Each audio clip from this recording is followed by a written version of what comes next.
Sikh traditions and violence. In the early 1980s, Sikh separatists began fighting for an independent state of Khalistan to be located in place of the Indian state of Punjab. This struggle connected the past with the present, with a central theme of martyrdom within the separatist discourse drawn from the valorization of death in battle, expressed in Sikh religious history. The struggle for Khalistan was a resistance movement against the perceived injustices of the Indian state, and a political movement aimed at sovereign rule, but it also provided an existential means of being a Sikh, independently of instrumental political goals. This combination is a particular point of interest to those concerned with religion and violence. The discussion about Sikhism and militant protest begins with the debates about the nature of the first Guru, Nanak. Though often portrayed as a reclusive meditative figure like the Buddha, with his eyes half shut in spiritual rapture, he was also recorded as having challenged the prevailing socio-religious order. The pacifist image of Guru Nanak was promoted by scholars who regarded him as a reconciler, taking the best of Islam and Hinduism, and merging them into a new religion. Some German observers such as Ernest Trump, 1828–1885, went so far as to define Sikhism as a synthesis of Hindu and Muslim traditions. Sikhs almost uniformly reject the idea that Sikhism is a blend of Hinduism and Islam. Most Sikhs see Guru Nanak as a critic of both religions, since he quite firmly criticized what he saw as flaws in the Muslim and Brahmanical Hindu traditions, saying clearly that a Sikh was neither a Muslim nor a Hindu. It is true, however, that the Guru Granth Sahib contains ideas from Hindu, Muslim, and other predominant idioms of the times. The fact remains that the teachings of Guru Nanak were spiritually rebellious as much as they were politically benign. One of the verses in the Guru Granth Sahib, the holy book of the Sikhs, narrates Guru Nanak's rejection of the Brahmin habit of wearing a sacred thread over the shoulder. In this verse, Guru Nanak heaps scorn on those who believe that one can use a thread to reach spiritual truth. Though people commit countless thefts, countless adulteries, utter countless falsehoods and countless words of abuse. Though they commit countless robberies and villainies, night and day against their fellow creatures, yet the cotton thread is spun, and the Brahmin comes to twist it. Guru Nanak then proposes, characteristically, a thread not of cotton but of truth. Out of the cotton of compassion, spin the thread of contentment. Tie knots of continence. Give it the twist of truth. That would make a garland for the soul. Such a thread once worn will never break, nor get soiled, burnt, or lost. The person who wears a thread like this is blessed. Not only did Guru Nanak reject what he saw as the empty ritualism of the Hindu tradition, but he also famously renounced its most characteristic social organization, the caste system. People from all castes became his Sikhs or disciples, and they ate together in the community kitchen or langar, which today remains characteristic of Sikh life. All the Gurudwaras contain these kitchens, which are not only important symbols of egalitarianism, but serve a charitable function as well. After the Rodney King riots in Los Angeles, local Sikhs went out into the streets with pots of food to help those displaced from their homes. The most famous Gurudwara, the Harmandir Sahib at Amritsar, popularly, the Golden Temple, also has 4 doors facing the 4 directions, to signify welcome to anybody who chooses to enter. Although caste continues to play a role in Sikh society, expressed for example in marriage patterns, despite the clear ideology against it, the egalitarian strain in Sikh culture has been noted by observers from British times to the present. Islam, the faith of the rulers of the region at the time of Guru Nanak, also rejected caste hierarchy, including its ban on interdining. But Guru Nanak felt that many Muslims, like many Hindus, were going about their worship devoid of the true spirit behind the prayers. He says in the Guru Granth Sahib, 5 prayers you say 5 times a day, with 5 different names. But if truth is your first prayer, the second to honestly earn your living, the third to give generously in God's name, if purity of mind is your 4th prayer, and praise of God your 5th. If you practice these 5 virtues, then you can call yourself a Muslim. There were of course, Other traditions in Indian history, that also focused on getting behind the ritualization of popular religion. Buddhism and Jainism were two movements, whose rhetoric against the empty adherence to tradition, sounds very similar to that of Guru Nanak. Both were ancient rebellions against Brahmanism, at least partly protesting the materialism that turns people away from recognition of truth. The following verse from the Guru Granth Sahib is quite reminiscent of the Buddhist sutras. Religion doesn't consist of a patched coat, or a yogi's staff, or in ashes smeared over the body. Religion doesn't consist of earrings worn, or a shaven head, or in the blowing of horns. Stay pure amid the impurities of the world, that is the way to find religion. Religion doesn't consist in mere words. One who looks upon everybody as equal is religious.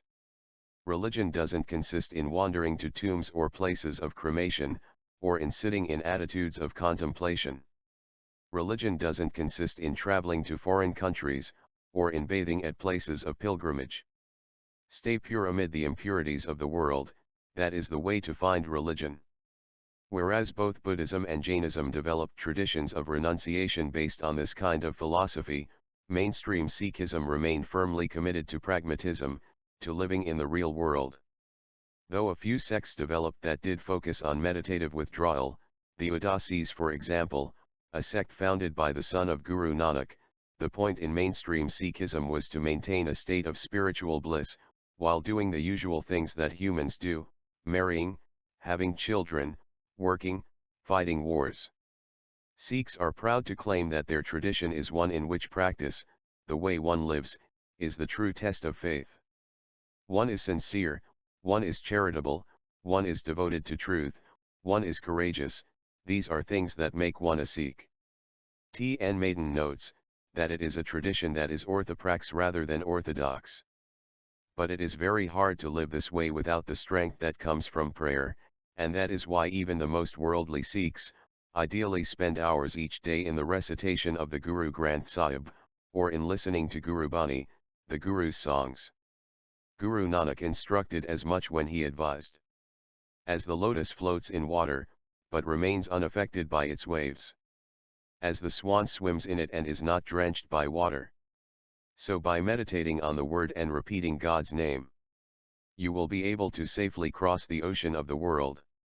Virtually all Sikhs involved in the militant struggle for Khalistan, report the central role of prayer in their lives.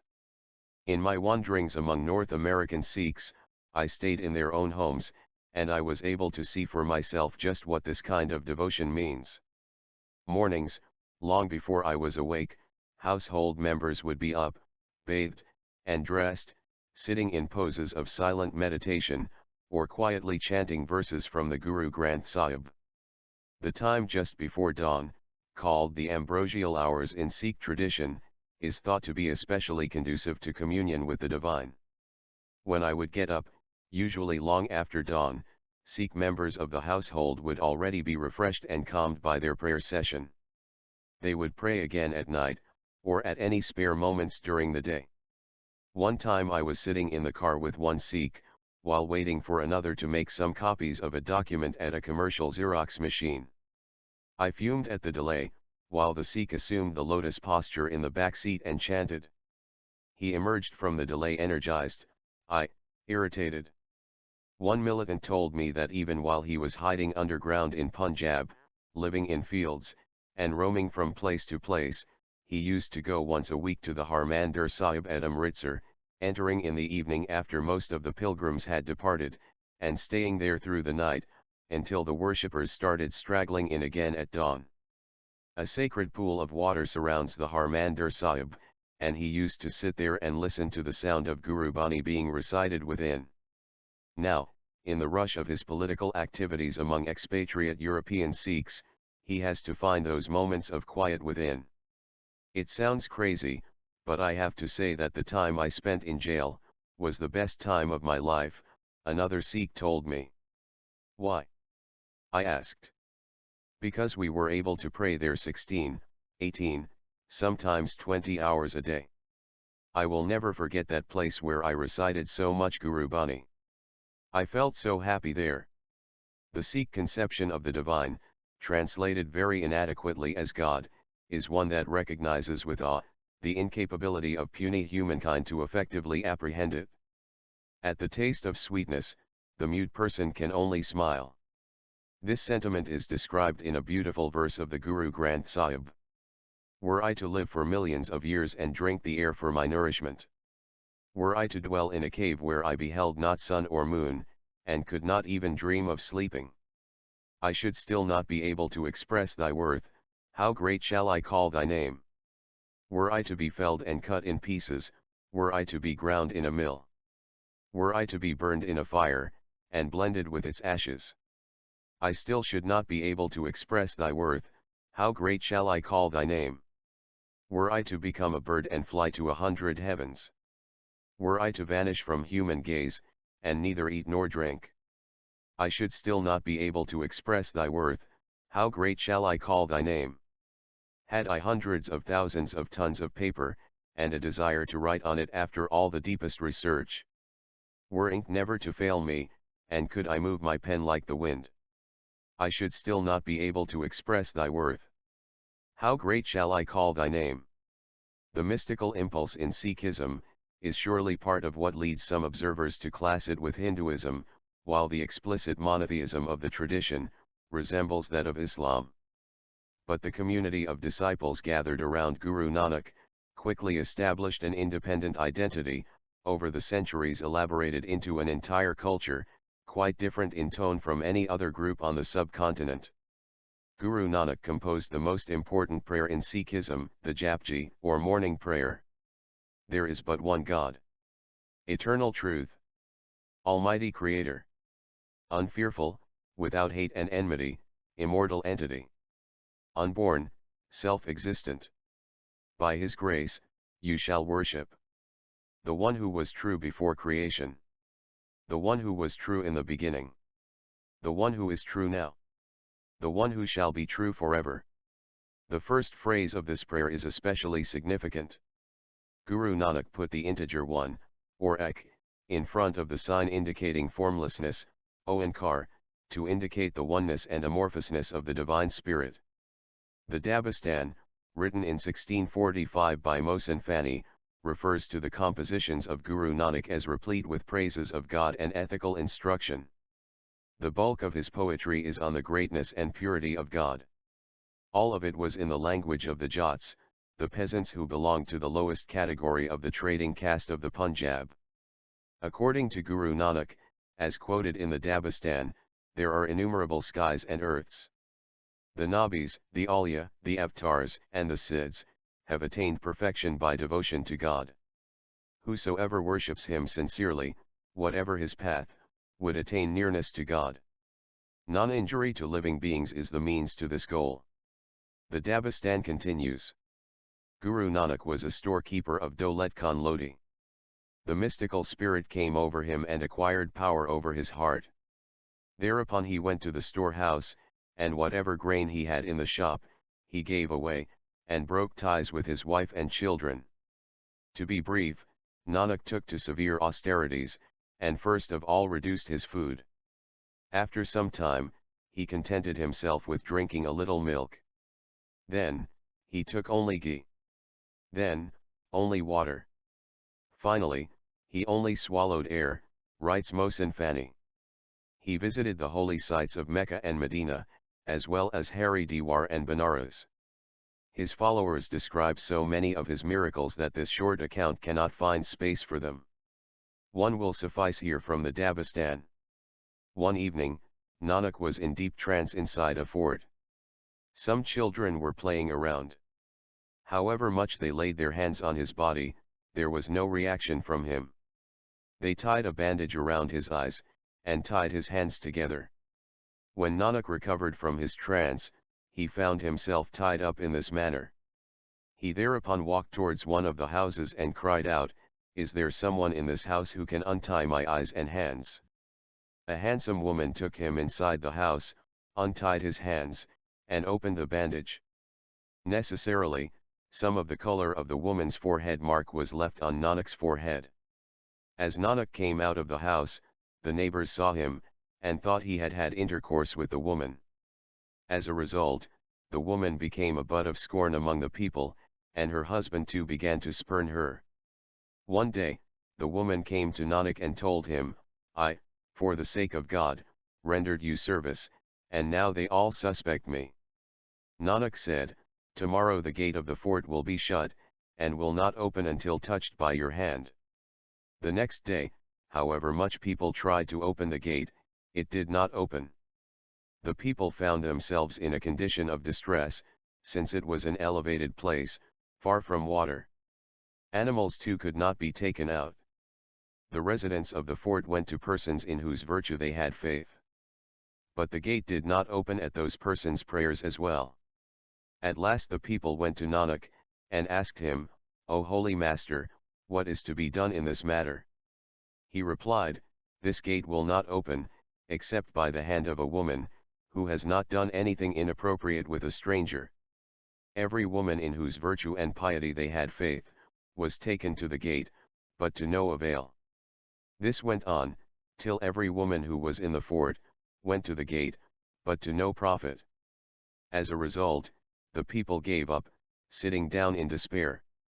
At the time of the afternoon prayers, the woman who had sincerely helped Baba Nanak came. Seeing her the people laughed, and her husband and relations, being ashamed, scolded her. But the woman lent no ear to her family's words, and putting her hand to the door ring pulled it. The closed gate swung open. People, taken by surprise, now fell at the woman's feet. Surat Singh, a contemporary of the seventh Guru, visited the tomb of Guru Nanak in 1647, and wrote the following lines in his work. When Guru Nanak died, leaving this world for another abode, Hindus and Muslims gathered around the Baba's head. The Hindus said that he was a Hindu, and thus he ought to be cremated. The assemblage of Muslims desired to make a grave for him. Two bodies of his, thereupon came to view. One they took and cremated, and the other was put in front for the funeral prayer. A phrase which occurs frequently in the Vars of Bhai Gurdas, for the path of Guru Nanak is, it is beyond the Vedas and the book, that is, the Indian and the Semitic scriptures. The path of Guru Nanak is superior to all others. It is the only highway, compared with the numerous footpaths. Bhai Gurdas insists on exclusive affiliation to the Guru. He equates the Shabad of the Guru, with the Guru. The importance given to the Sangat, or congregation, is amply underscored by Bhai Gurdas. There are some points in the Dabistan which bear comparison with the evidence of Bhai Gurdas. For example, the belief that Guru Nanak was the incarnation of Raja Janak. This also figures in the work of Bhai Gurdas, who refers to its significance too. Janak combined in himself both temporal and spiritual power, or Raj Jorg. This idea is closely related to the ideal of living pure amidst the impurities of the world. To live in the world, but to remain detached. This phrase occurs frequently in the Vars of Bhai Gurdas. The Dabistan too, mentions that renunciation was not approved of by the Gurus. The Dabistan illustrates the devotion and dedication of the Sikhs to Guru Har Gobind, the sixth Guru, and the consideration which the Guru showed for the Sikhs. They should serve other Sikhs as they would serve the Guru. Complete dedication to the Guru is emphasized by Bhai Gurdas. A Sikh of the Guru, serves the Sikhs of the Guru like his mother, father, brother, and friend. The author of the Dabistan, indicates at several places that the Sikhs were not much concerned about caste distinctions. There was no restriction on a Brahmin becoming the Sikh of a Khatri, or a Khatri subordinating himself to a Jat. Thus most of the leading Masans, or deputies of the Guru, are Jats, and the Brahmins and Khatris are disciples and followers of the Guru. A Sikh named Saad, did not hesitate to remove his sacred thread to help the author of the Dabistan, who was travelling with him from Kabul to Punjab. Among the Sikhs there were no such modes of worship and austerities as the Hindus felt obliged to observe, and there was no restriction on food and drink. Bhai Gurdas refers to a prominent Sikh of Guru Arjan who was formerly a Chandal. All the four Varnas were reduced to one, and the pauper was made equal to the prince. There was no difference between the young and the old, as there was no difference between the pauper and the prince. The house-holding Sikh of the Guru, he writes, avoids the sacred thread like dirt. The author of the Dabistan indicates in several ways that the Sikhs had a religious identity of their own. At places, he is quite explicit. The Sikhs did not believe in idols or idol worship. Like Muslims, Guru Nanak believed in the oneness of God, but he subscribed to the idea of transmigration as well. He did not believe in incarnation, and regarded the gods and goddesses of the Hindus as creatures of God. They did not worship the idols of Hindu gods. They were equidistant from both Hindus and Muslims. The Sikhs did not recite Hindu mantras, and they did not care for Sanskrit, regarded by the Hindus as the language of angels. They held that the udasi, that is, a religious recluse, is not of commendable faith. Thus some Sikhs of the Guru pursue agriculture, some, the profession of merchants, and some, that of service. Every one each year, according to his own resources, puts together money and takes it, by way of his offering, to a mahsand, or deputy. On the whole, thus, the Sikhs are presented as distinct from Hindus and Muslims. Bhai Gurdas also talks of the Sikh panth, as distinct from both Hindus and Muslims.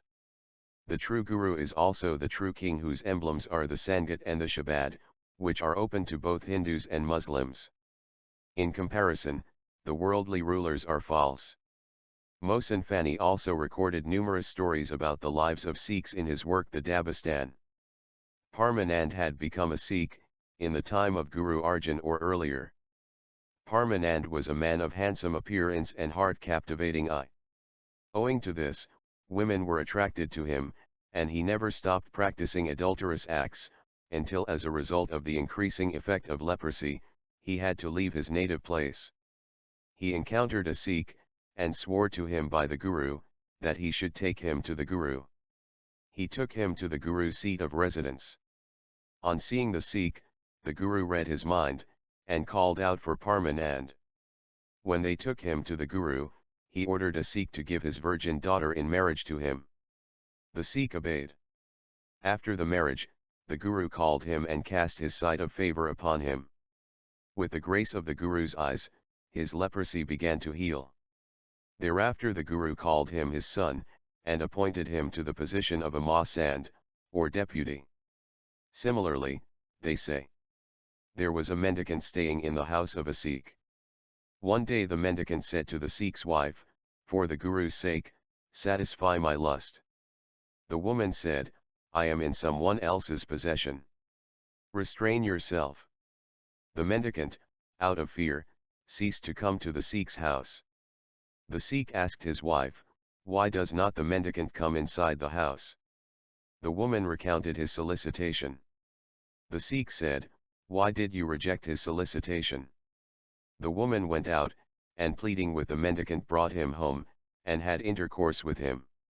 When in the month of Vaisakhi, they went to visit Guru Arjan, the Guru looked angrily at the mendicant, and said, I strike at this man.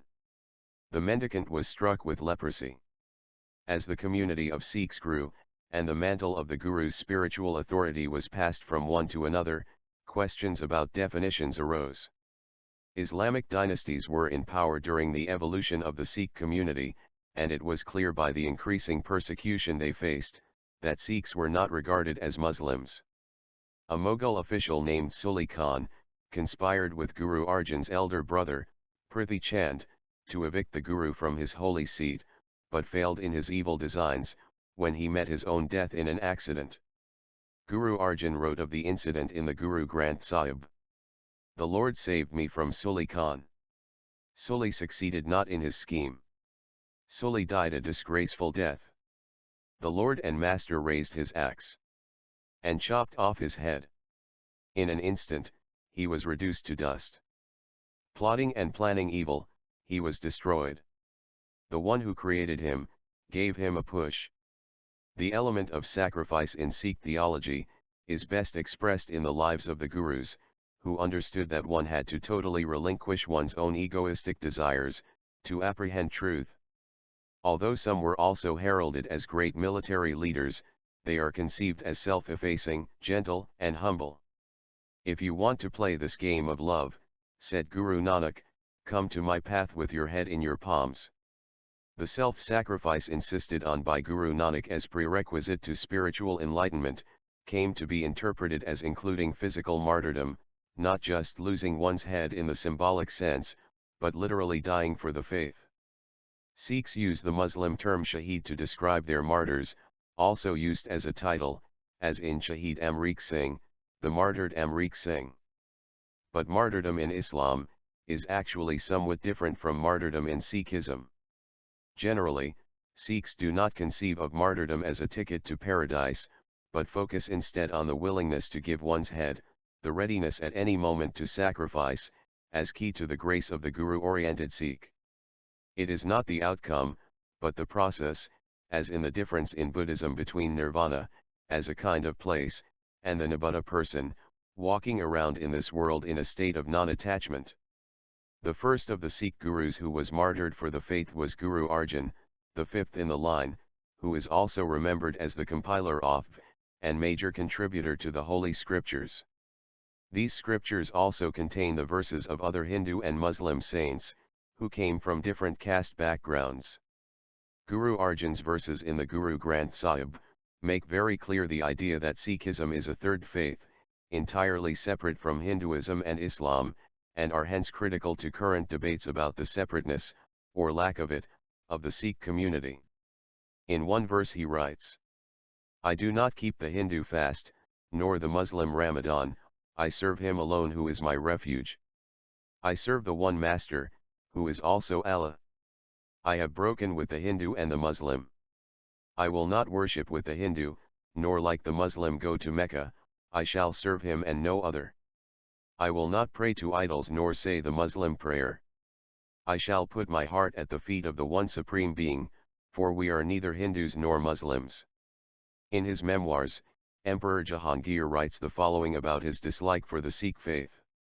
Guru Arjan had captured the minds of many simple-hearted Hindus, and even ignorant and foolish followers of Islam, by his ways and manners, and they had loudly sounded the drum of his holiness. They called him Guru, and from all sides stupid people crowded to worship and manifest complete faith in him. For 3 or 4 generations they had kept this shop warm. Many times it occurred to me to put a stop to this vain affair, or to bring him into the assembly of the people of Islam. On the martyrdom of Guru Arjan, Mohsin Fani writes, Guru Arjan was tied up and kept in the open in the desert around Lahore. He gave up his life there owing to the strong sun, summer heat, and the injuries inflicted by the bailiffs. Guru Arjan said, in a famous line, the true test of faith is the hour of misery. Through the hideous tortures by the Mughal Emperor Jahangir, Guru Arjan is described as remaining unruffled and calm as the sea, by Baigur Das. The Guru bore all this torture proudly, and never uttered a sigh or a groan. The Guru was unruffled. The Guru stayed calm and unperturbed like the sea. The Guru was in absolute bliss. This was the wonder of the Lord. Following the martyrdom of his father, Har Gobind, the 6th Guru, took up arms to defend the faith. Another contemporary of the Guru, Gokul Chand Narang, provides the following eyewitness account.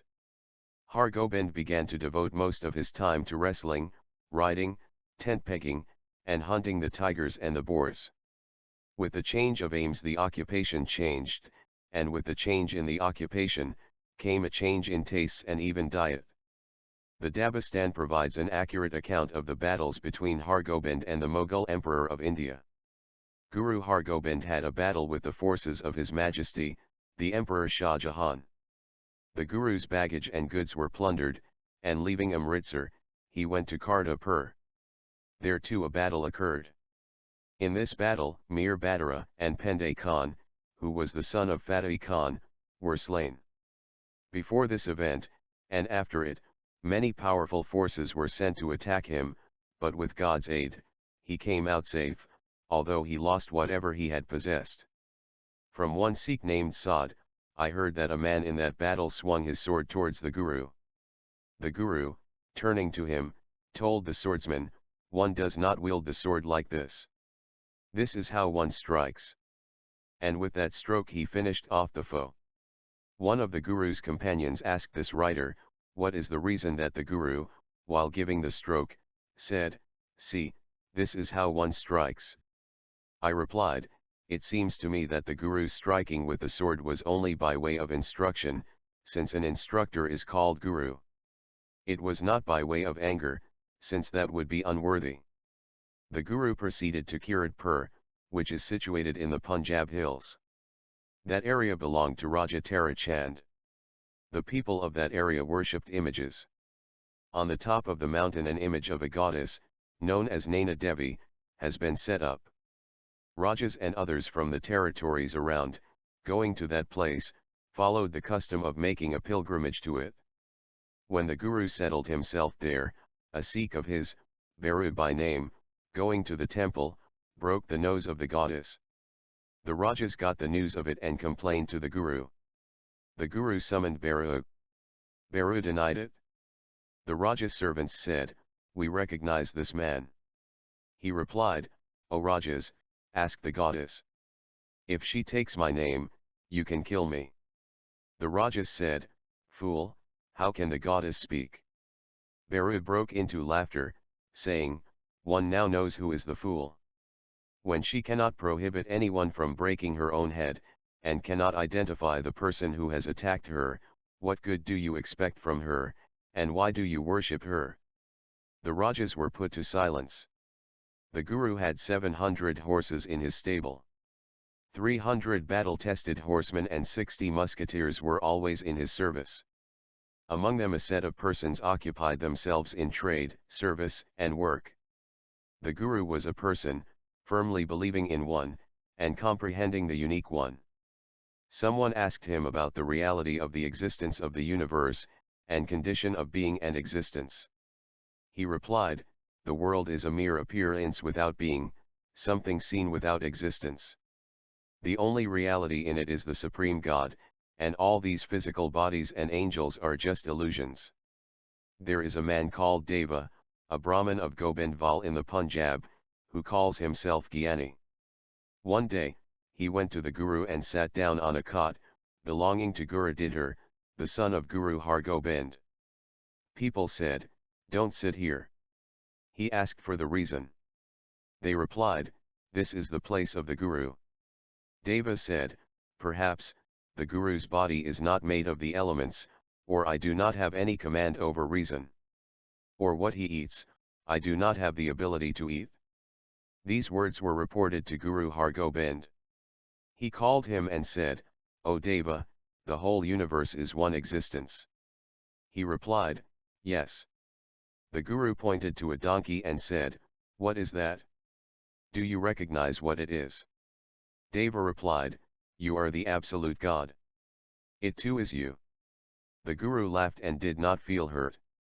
Bidhi Chand is a Jat from a village near the capital city of Lahore. In his youth he used to engage in robbery. His house was always visited by the needy and the poor. When he came to Guru Har Gobind, the Guru forbade him from engaging in robbery. The Guru gave him the position of Mahsand, and he collected offerings from the cultivated fields of people. Saad is another disciple of the Guru, continues Mohsin Fani. He is of Khatri caste. When he became a Sikh of the Guru, he heard that the Guru was telling other Sikhs, "If possible, bring for me horses from the country of Iraq." By the Guru's orders he started towards Iraq to bring the horses.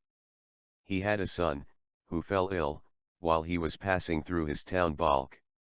People said, "You are still in your town, you should see your son." He replied, "If he dies, there is ample firewood in the house to cremate him.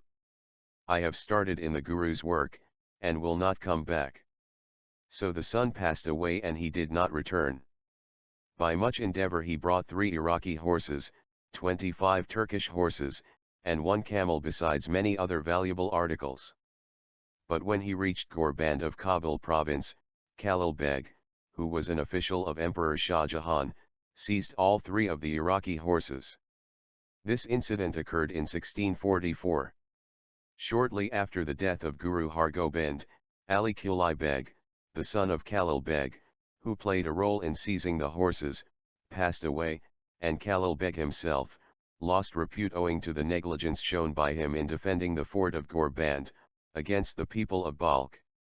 There is also the story of Ram Das Chanda, a missionary of the Guru, and grandson of Baba Buddha. He was a wealthy person and of Jat lineage. He does not speak to anyone, and has no concern about anyone's good or bad things. One day, he got wounded in the foot. Har Gobind told him, "Don't wear shoes." Immediately on hearing these words, he took off his shoes, and for 3 months went barefoot. When the Guru came to know of it, he said, "Do wear shoes. I had only spoken that way to enable the wound to heal." Some days later, one morning the Guru told him, "Tell the Sikhs to bring firewood for the kitchen, so that they may obtain merit." Chanda disappeared the next day, though on other days, he did not wake up from sleep till midday. People went in search of him. They saw him carrying a full load of firewood on his shoulder. The Guru said, "I did not order you to do so yourself." He replied, "You had spoken of Sikhs. I am a Sikh, and I don't know of a station above this one." One time, the Guru went into a garden and asked Chanda to stand outside. By chance, the Guru came out by another door and went home. Chanda stood there on foot for 3 days, until Har Gobind heard of it and called him back. There is another Sikh called Debi Chand, writes, Mohsin Fani. He is the son of Purana, the Jat. They say so much about the miraculous powers of Purana, that these cannot find space here. They say Purana's foot can cure any pain that medicine cannot cure. Purana had a shoe which still remains, and they strike with it at the affected part. The Sikhs believe that this secures release from the pain. Debi Chand himself rubs his foot on the injuries and pain-affected parts of Sikhs. Debi Chand is a religious-minded person. His kitchen is always open. But neither a Hindu nor Muslim can approach him. His residence is village Chak Ram Das near Wazirabad. Regarding the death of Baba Guru Didhar, yet another story is related by Mohsin Fani.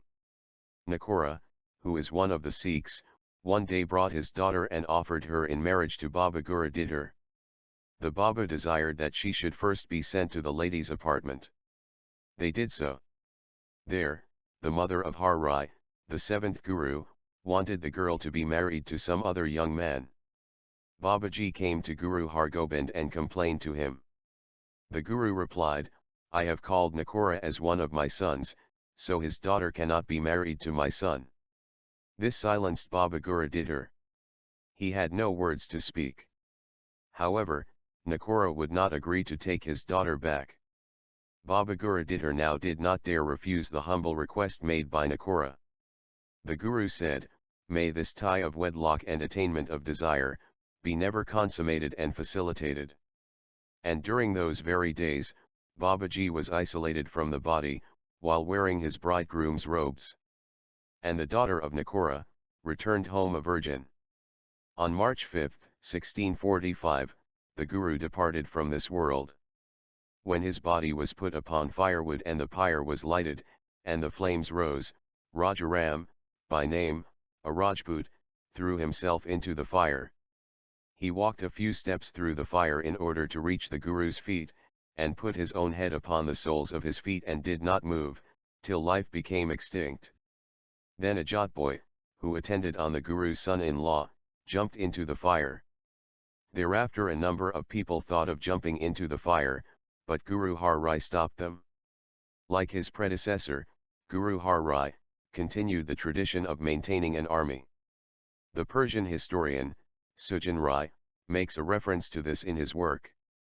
In the flurry of academic cogitations around the question, who is a Sikh, one thing that scholars cannot fail to note, is the increasing stridency of the tone of the stories about the 9 Gurus who succeeded Guru Nanak.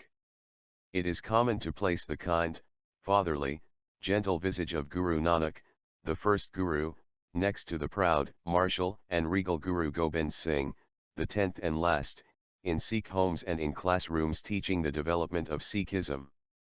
Clearly, something has been transformed during the course of the teachings of the lineage of 10 gurus from approximately 1500 to 1700 CE. The Sikhs were persecuted by either Hindu or Muslim rulers during nearly the entirety of this period. Sujan Rai Bandari, who completed his Persian account of the Sikhs in 1696, writes, Teg Bahadur, the younger son of Guru Har Gobind, occupied the seat of the Guru for 15 years.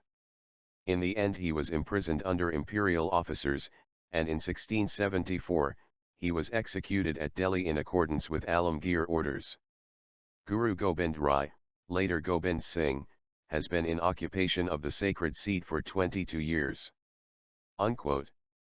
It was the 10th and last Guru, Guru Gobind Singh, who took the final step of establishing the military brotherhood of Sikhs, the Khalsa, or pure. Gobind Singh lived from 1666 to 1708, during a period of great tyranny under the reign of Mughal Emperor Aurangzeb, and jealousy of the neighbouring Hindu hill chieftains.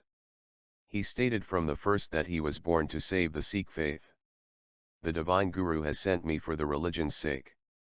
For this reason I have come into the world. Extend the faith everywhere. Seize and destroy the evil and sinful. Understand this, holy people, in your minds. I assumed birth for the purpose of spreading the faith, saving the saints and extirpating all tyrants.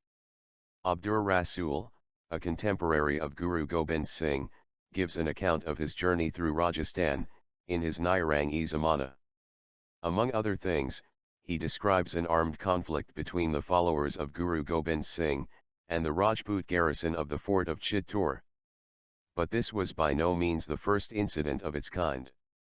The Khalsa of Guru Gobind Singh had fought battles with the hill Rajputs, before the final evacuation of Anandpur, and according to the Guru Sabha, written in 1711, with the Rajputs in Rajasthan after that event. In 1710, a vakil, or agent at Delhi, sent a report on the Khalsa. According to him, Guru Gobind Singh used to exercise authority in the sub-montane tract of Kalur. In his conflict with the hill chiefs, the Mughal imperial forces supported the vassal chiefs. After much armed contention, Guru Gobind Singh was ejected from that territory, and his children were killed. Aurangzeb called him to the court, but was overtaken by death. After Bahadur Shah's accession to the throne, Guru Gobind Singh met the emperor. Finally, he died at the hands of an Afghan, who too got killed by the Guru when he returned a blow from his sword. The report goes on to add that Guru Gobind Singh had dismissed the Mahsans, or deputies, to establish the Khalsa, for whom it was obligatory to keep uncut hair. The institution of the Khalsa created tensions between the Khalsa and the other Sikhs, notably the Khatri Sikhs. Marriages between them were given up. The Khalsa and the other Sikhs actually fought each other at Amritsar, and the Khalsa were victorious. A force was sent from Lahore, but it failed to control matters. The revolutionary egalitarian message of the Gurus can be seen as a threat to any ruler of India, especially one who is dependent on a hierarchical social structure. Thus it is understandable that the Sikh tradition would be characterized with conflict, even violence, throughout its history.